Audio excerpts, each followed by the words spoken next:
Hello friends नमस्कार जय Jagannath.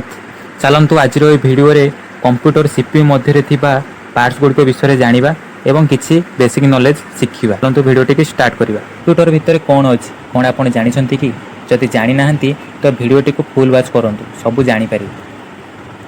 Computer मध्य लगी पार्ट्स गुड़िक होउछि SMPS, motherboard, processor cooling fan, RAM, hard disk, SSD एवं डीवीडी ड्राइव अच्छी।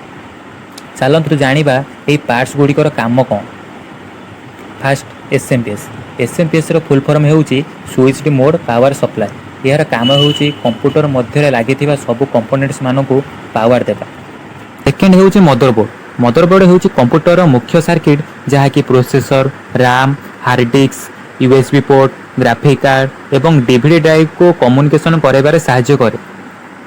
थर्ड होउछि प्रोसेसर बा सीपीयू बा जहाँ को आमे कहू सेंट्रल प्रोसेसिंग यूनिट एवं यह कंप्यूटर ब्रेन मध्य कहा जाए।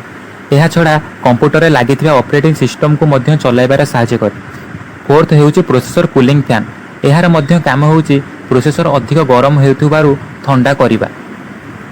फिफ्थ रे होउछि रैम। यार फुल फॉर्म होउछि रैंडम एक्सेस मेमोरी।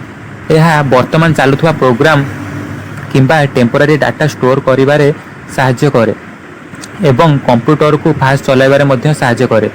6 नंबर होउछि हार्ड डिस्क एवं एसएसडी। यार फुल फॉर्म होउछि सॉलिड स्टेट ड्राइव।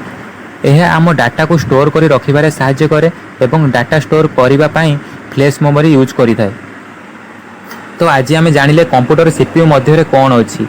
आउ जदि ऑपरेटिंग सिस्टम विषय जानिया पई चाहुचंती तो कमेंट बॉक्स रे ऑपरेटिंग सिस्टम कमेंट करंतु। रहुछि धन्यवाद। जय जगन्नाथ।